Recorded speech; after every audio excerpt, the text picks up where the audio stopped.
Good evening money persons, welcome to daily money show number 442. ఈరోజు daily money షోలో last few days నుంచి PSU bank stocks కంటిన్యూస్గా పెరుగుతుండడంతో కొంతమంది మన సబ్స్క్రైబర్స్ ఈ స్టాక్స్ ఎందుకు ఇంతలా పెరుగుతున్నాయని అడుగుతున్నారు.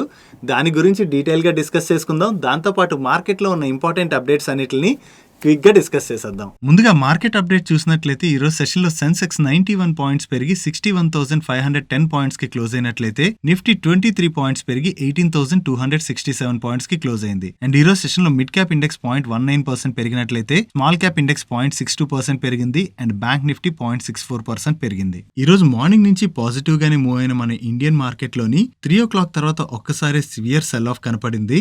మార్కెట్ లో ఇలా సివియర్ సెల్ ఆఫ్ కనపడడానికి నాకు 2 రీజన్స్ కనపడుతున్నాయి. ఒకటి, యుఎస్ డాలర్ కి అగెనిస్ట్ గా మన రూపీ వీక్ అవుతుంది. ఇలా రూపీ వీక్ అవడం అన్నది ఈక్విటీ మార్కెట్స్ రిలేటెడ్ గా మంచిది కాదు. బికాజ్ మన రూపీ వీక్ అయినట్లయితే మనం ఎక్కువగా ఇంపోర్ట్స్ చేసుకుంటూ ఉంటుంటాం కదా, దాని వలన మన ఇంపోర్ట్ బిల్ పెరిగిపోతుంది. అండ్ దాంతో పాటు ఈ మధ్యన క్రూడ్ ప్రైస్ బాగా కరెక్ట్ అయింది కదా, ఈ బాగా కరెక్ట్ అయినటువంటి క్రూడ్ ప్రైస్ లోని ఒక్కసారి కొంత రికవరీ కనపడింది.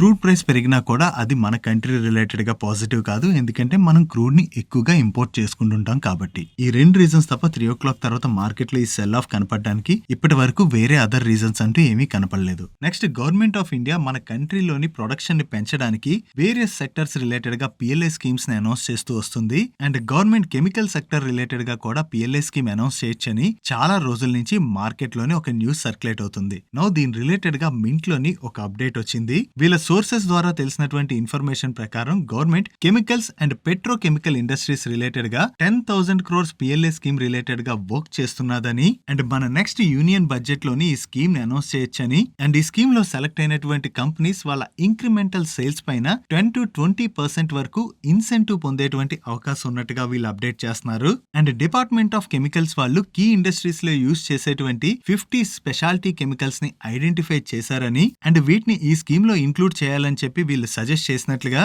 అండ్ ఈ స్కీమ్ త్వరలోనే కార్యరూపం దాల్చబోతున్నట్టుగా వీళ్ళు అప్డేట్ చేస్తున్నారు. ఒకవేళ గవర్నమెంట్ ఈ స్పెషాలిటీ కెమికల్స్ రిలేటెడ్ గా PLI స్కీమ్ ని కనుక అనౌన్స్ చేసినట్లయితే ఈ సెక్టర్ లో ఉండేటువంటి కంపెనీస్ కి మనం అది పాజిటివ్ గా అర్థం చేసుకోవచ్చు. నెక్స్ట్, ఆస్ట్రేలియా ఇండియా మధ్యన ఫ్రీ ట్రేడ్ అగ్రిమెంట్ రిలేటెడ్ గా నిన్న ఆస్ట్రేలియా పార్లమెంట్ ఆ అగ్రిమెంట్ ని పాస్ చేసినట్లుగా ఆస్ట్రేలియా ప్రైమ్ మినిస్టర్ అయినటువంటి యాంథోనీ ఆల్బనీస్ గారు ట్వీట్ చేయడం జరిగింది. నో ఆస్ట్రేలియా పార్లమెంట్ లో ఈ అగ్రిమెంట్ పాస్ అయింది కాబట్టి త్వరలోనే ఇండియా అండ్ ఆస్ట్రేలియా ఈ economic corporation and trade agreement ని ముందుకు తీసుకెళ్లనున్నది. మన 2 కంట్రీస్ ఈ ట్రేడ్ అగ్రిమెంట్ ఏ డేట్ నుంచి స్టార్ట్ చేయాలన్నది అనౌన్స్ చేసినట్లయితే మన ఇండియా నుంచి ఆస్ట్రేలియాకి ఏ సెక్టర్ లోని కంపెనీస్ ఎక్కువగా ఎక్స్పోర్ట్స్ చేస్తుంటాయో వాటిపైన ఈ ఎక్స్పోర్ట్ డ్యూటీ తగ్గుతుంది కాబట్టి వాటికి మనం పాజిటివ్ గా అర్థం చేసుకోవచ్చు. ఈ అగ్రిమెంట్ ద్వారా మన ఇండియాలో ఉన్నటువంటి 6,000+ సెక్టర్స్ ఆస్ట్రేలియాకి ఫ్రీ ట్రేడ్ ఎక్స్పోర్ట్స్ చేసుకోవచ్చని, మెయిన్లీ వీటిలోని labour intensive sectors like textile, apparel and few agriculture, fish products, leather, footwear, furniture, sports goods, jewellery, machinery, electrical goods and railway wagon sectors related గా positive గా చెప్తున్నారు. And ఇవి మాత్రమే కాకుండా remaining ఏ sectors నుంచి అయితే ఆస్ట్రేలియాకి ఎక్కువగా ఎక్స్పోర్ట్స్ జరుగుతాయో ఆ సెక్టర్ లో ఉండేటువంటి కంపెనీస్ కూడా ఇది మనం పాజిటివ్ గా అర్థం చేసుకోవచ్చు. ఈ వీడియోలో ఇన్ఫర్మేషన్ షేర్ చేయడానికి మీ మనీ పర్స్ టీమ్ ఏవైతే ఎఫర్ట్స్ పెడుతుందో ఆ ఎఫర్ట్స్ కనుక మీకు హెల్ప్ఫుల్ అవుతున్నట్లయితే ఈ వీడియోని ఖచ్చితంగా లైక్ చేయండి. నెక్స్ట్, ఈ రోజు మార్నింగ్ నుంచి KPIT టెక్నాలజీ స్టాక్ పాజిటివ్ గా రియాక్ట్ అయింది కదా, దీనికి రీజన్ ఈ KPIT టెక్నాలజీస్ వాళ్ళని రెనాల్ట్ వాళ్ళు స్ట్రాటజిక్ టెక్నాలజీ పార్ట్నర్ గా సెలెక్ట్ చేసుకున్నారు. ఈ స్ట్రాటజిక్ పార్ట్నర్షిప్ లో భాగంగా KPIT వాళ్ళు రెనాల్ట్ వాళ్ళకి SDV ప్రోగ్రామ్ లో సపోర్ట్ అందించబోతున్నారని, అండ్ ఈ SDV ప్రోగ్రామ్ లో ADAS అంటే అడ్వాన్స్ డ్రైవింగ్ అసిస్టెన్స్ సిస్టమ్ ని chassis body electronic system engineering లోని వీళ్ళు కంట్రిబ్యూట్ చేయబోతున్నట్టుగా అప్డేట్ చేస్తున్నారు. అండ్ అంతేకాకుండా ఈ పార్ట్నర్షిప్ ని సక్సెస్ చేయడానికి KPIT వాళ్ళు గ్లోబల్లీ 600+ ఇంజనీర్స్ ని అండ్ మల్టిపుల్ సాఫ్ట్వేర్ IPs ని డిప్లాయ్ చేయబోతున్నట్టుగా కూడా అప్డేట్ చేస్తున్నారు. సో రెనాల్ట్ వాళ్ళు వీళ్ళని స్ట్రాటజిక్ టెక్నాలజీ పార్ట్నర్ గా సెలెక్ట్ చేసుకున్నారని అప్డేట్ తో ఈ రోజు సెషన్ లో మనం KPIT స్టాక్ లో పాజిటివ్ మూమెంటం చూసాం. నెక్స్ట్, నైకా రిలేటెడ్ గా నిన్న మార్కెట్ క్లోజ్ అయ్యాక మరొక నెగిటివ్ అప్డేట్ వచ్చింది. ఈ నైకా యొక్క CFO అయినటువంటి అరవింద్ అగ్రవాల్ గారు ఆయన పొజిషన్ నుంచి రిజైన్ చేశారు. అండ్ ఈయన November 25th బిజినెస్ అవర్స్ తర్వాత రిలీవ్ అవబోతున్నట్టుగా వీళ్ళు అప్డేట్ చేస్తున్నారు. అండ్ నైకా దగ్గర నుంచి కంటిన్యూస్ గా కీ మేనేజరియల్ పర్సన్స్ అయితే లాస్ట్ ఫ్యూ మంత్స్ గా రిజైన్ చేస్తున్నారు. ప్రీవియస్ గా కంపెనీ యొక్క CTO అయినటువంటి సంజయ్ సూరి గారు రిజైన్ చేశారు. అండ్ ఈ ఆగస్ట్ మంత్ లోని CEO అయినటువంటి రీనా చాబ్రా గారు కూడా ఆవిడ పొజిషన్ నుంచి రిజైన్ చేయడం జరిగింది. సో ఇలా 1 by 1 కీ పొజిషన్ లో ఉన్నటువంటి వ్యక్తులు నైకా నుంచి రిజైన్ చేయడం అన్నది కంపెనీ రిలేటెడ్ గా కొంత నెగిటివ్. దాంతోనే ఈ రోజు కూడా నైకా స్టాక్ లో మనం ప్రెషర్ చూసాం. Next coming to today's comments corner, ఈ రోజు క్వశ్చన్ ని నరేష్ కుమార్ గారు అడుగుతున్నారు. హాయ్ చందు గారు, could see positive momentum on most of the PSU bank stocks last few days, any specific reasons? Hello Naresh Kumar గారు, యాక్చువల్లీ కోవిడ్ టైం నుంచి మనం చూస్తే మోస్ట్ ఆఫ్ ది సెక్టర్లో ఉండేటువంటి స్టాక్స్ అన్నీ కూడా చాలా బాగా పెరిగాయి. బట్ బ్యాంకింగ్ సెక్టర్లో ఉండేటువంటి స్టాక్స్లో మాత్రం మనం పెద్దగా మూమెంటం చూడలేదు. బట్ కానీ లాస్ట్ ఫ్యూ మంత్స్గా RBI కంటిన్యూస్గా ఇంట్రెస్ట్ రేట్స్ పెంచుతుంది కదా, ఇటువంటి ఇంట్రెస్ట్ రేట్స్ పెంచేటువంటి సినారియోలో అది బ్యాంకింగ్ స్టాక్స్కి పాజిటివ్. సో బ్యాంకింగ్ స్టాక్స్కి పాజిటివ్ అంటే both private banks and PSU banks, ఈ రెండింటికి కూడా పాజిటివ్. బట్ ప్రైవేట్ బ్యాంక్స్ కన్నా కూడా PSU banks last few days నుంచి బాగా పాజిటివ్గా ఎందుకు మూవ్ అవుతున్నాయంటే, ప్రీవియస్గా ఈ PSU బ్యాంక్స్లోని వేరియస్ ఇష్యూస్ ఉండేవి. వీళ్ళ NPA నెంబర్స్ చాలా ఎక్కువగా ఉండేవి. కాకపోతే మన ఫైనాన్స్ మినిస్టర్ వీళ్ళ NPA నెంబర్ని రీకన్స్ట్రక్ట్ చేసిన తర్వాత వీళ్ళ మీద ఆ NPA భారం తగ్గింది.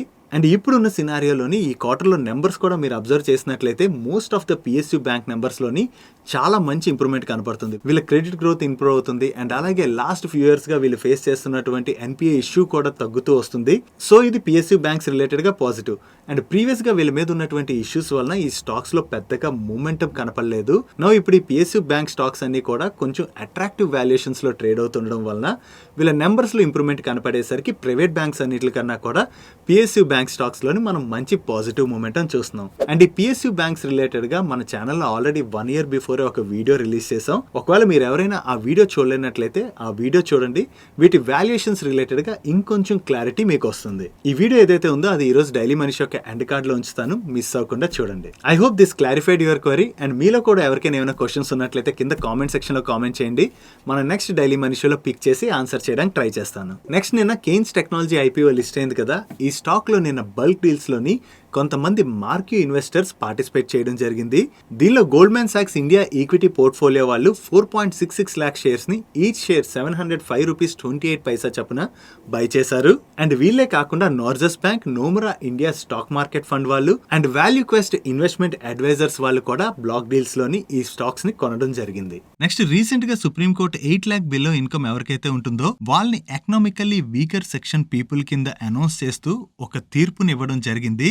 దీని రిలేటెడ్ గా మద్రాస్ హైకోర్టులోని ఒక పిటిషన్ దాఖలైంది. సో 8 lakhs బిలో ఉన్న వాళ్ళు ఎకనామికల్లీ వీకర్ సెక్షన్ పీపుల్ కింద వచ్చినట్లయితే గవర్నమెంట్ 2,50,000 వరకే ట్యాక్స్ ఎగ్జంప్షన్ ఇస్తుంది కదా. సో 8 lakhs వరకు నో ఎకనామికల్లీ వీకర్ సెక్షన్ కింద వస్తున్నారు కాబట్టి ఈ 8 lakh బిలో పెర్ ఇయర్ ఎవరికైతే ఇన్కమ్ ఉంటుందో వాళ్ళకి ట్యాక్స్ ఉండకూడదని చెప్పి పిటిషన్ దాఖలైంది. అండ్ దీని రిలేటెడ్ గా మద్రాస్ హైకోర్టు వాళ్ళు సెంటర్ ని రెస్పాండ్ అవ్వాలని చెప్పి అడిగినట్లుగా న్యూస్ అప్డేట్స్ వస్తున్నాయి. ఒకవేళ గవర్నమెంట్ పెర్ ఇయర్ 8 lakh కన్నా తక్కువ ఎవరికైతే ఇన్కమ్ ఉంటుందో వాళ్ళ పైన గనక ట్యాక్స్ ని ఎత్తివేసినట్లయితే చాలా మంది ఈ ట్యాక్స్ సేవ్ చేసుకునేటువంటి అవకాశం ఉంటుంది. We have to wait and see దీనికి సెంట్రల్ గవర్నమెంట్ ఎలా రెస్పాండ్ అవుతుందో. Next precision wires India limited వాళ్ళు ప్రీవియస్ గా 1:2 బోనస్ ఇష్యూని అనౌన్స్ చేశారు. నో ఈ బోనస్ ఇష్యూ రిలేటెడ్ గా December 22 రికార్డ్ డేట్ గా ఫిక్స్ చేసినట్టుగా ఈ రోజు అప్డేట్ రిలీజ్ చేశారు. అంటే December 22 నాటికి ఎవరి డిమాట్ అకౌంట్ లో అయితే ఈ ప్రెసిషన్ వైర్స్ యొక్క 2 స్టాక్స్ ఉంటాయో వాళ్ళకి ఒక స్టాక్ బోనస్ గా రాబోతుంది. ఈ పాజిటివ్ కార్పొరేట్ యాక్షన్ అప్డేట్ తో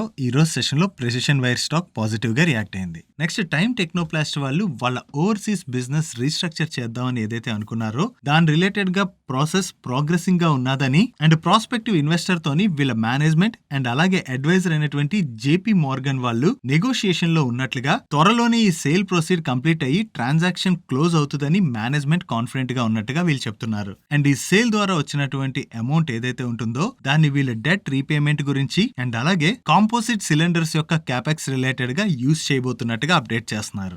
నెక్స్ట్ వాటెక్ వాబాగ్ వాళ్ళ బోర్డు ఈ November 25 రోజున మీట్ అయ్యి NCDs ని ప్రైవేట్ ప్లేస్మెంట్ త్రూ గానీ లేదా ఎనీ అదర్ మెథడ్ లో గానీ ఇష్యూ చేయడం ద్వారా ఫండ్ రైజ్ ప్రపోజల్ ని కన్సిడర్ చేయబోతున్నట్టుగా అప్డేట్ చేస్తున్నారు. వీళ్ళు ఎంత ఫండ్ రైజ్ చేస్తారన్నది మనకి 25 November రోజున తెలుస్తుంది. నెక్స్ట్ బజాజ్ హెల్త్ కేర్ వాళ్ళకి ఈ ఇయర్ July 12 రోజున గవర్నమెంట్ ఆఫ్ ఇండియా దగ్గర నుంచి ఆల్కలాయిడ్స్ API ని మ్యానుఫ్యాక్చర్ చేసేందుకు గాను 2 LOIs వచ్చాయి. దీని రిలేటెడ్ గా ఇప్పుడు వీళ్ళ దగ్గర నుంచి ఏం అప్డేట్ వచ్చిందంటే ఇది ఒక హైలీ రెగ్యులేటెడ్ ప్రొడక్ట్. ఈ ఓపియం ప్రాసెసింగ్ API మ్యానుఫ్యాక్చరింగ్ చేసేందుకు గాను వీళ్ళు న్యూ ప్రొడక్షన్ లైన్ ని కమెన్స్ చేసినట్లుగా అండ్ దాని యొక్క ట్రయల్ ఆపరేషన్స్ ని స్టార్ట్ చేసినట్టుగా అప్డేట్ చేస్తున్నారు. అండ్ ఈ ప్రొడక్షన్ లోని quality alkaloids and API products ని మ్యానుఫ్యాక్చర్ చేసేందుకు గాను లేటెస్ట్ అడ్వాన్స్డ్ మ్యానుఫ్యాక్చరింగ్ సిస్టమ్ తోని సెటప్ చేసినట్టుగా చెప్తున్నారు. ఈ అప్డేట్ తో ఈరోజు సెషన్ లో Bajaj health care stock positive గా రియాక్ట్ అయింది. నెక్స్ట్ జైడస్ లైఫ్ సైన్సెస్ వాళ్ళకి ఫామోటైడైన్ ఇంజెక్షన్ రిలేటెడ్ గా యుఎస్ ఎఫ్డిఏ వాళ్ళ దగ్గర నుంచి ఫైనల్ అప్రూవల్ వచ్చినట్లుగా అప్డేట్ చేస్తున్నారు. ఈ ఇంజెక్షన్స్ ని అల్సర్స్ ట్రీట్మెంట్ లో యూజ్ చేస్తారని అండ్ యుఎస్ లోని ఇంజెక్షన్స్ యొక్క యాన్యువల్ సేల్స్ $1.9 మిలియన్ గా వీళ్ళు అప్డేట్ చేస్తున్నారు. Next Maharashtra electricity regulatory commission వాళ్ళు ప్రీవియస్ గా అదానీ పవర్ వాళ్ళకి 7,000 crores కాంట్రాక్ట్ ఏదైతే ఇచ్చారో దానికి అగైనిస్ట్ గా టాటా పవర్ వాళ్ళు సుప్రీం కోర్టులో ప్లీ వేయడం జరిగింది.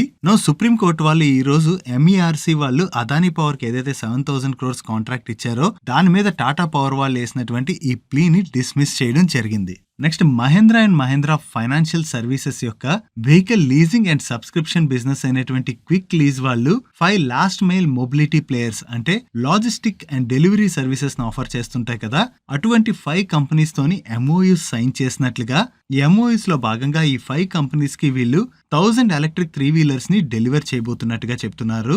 ఈ డెలివరీస్ అన్ని కూడా నెక్స్ట్ 6 months లో కంప్లీట్ అవుతాయని వీళ్ళు అప్డేట్ చేస్తున్నారు. వీళ్ళు సైన్ చేసినటువంటి 5 companies Mahindra logistics limited, MOE wing urban technologies private limited, creativity at best technologies private limited, Magenta EV solutions private limited and Terago logistics private limited. ఈ 5 companies తోని వీళ్ళు MOUs ని సైన్ చేశారు. ఈ అప్డేట్ తో ఈరోజు సెషన్ లో మహీంద్రా ఫైనాన్స్ స్టాక్ పాజిటివ్ గా రియాక్ట్ అయింది.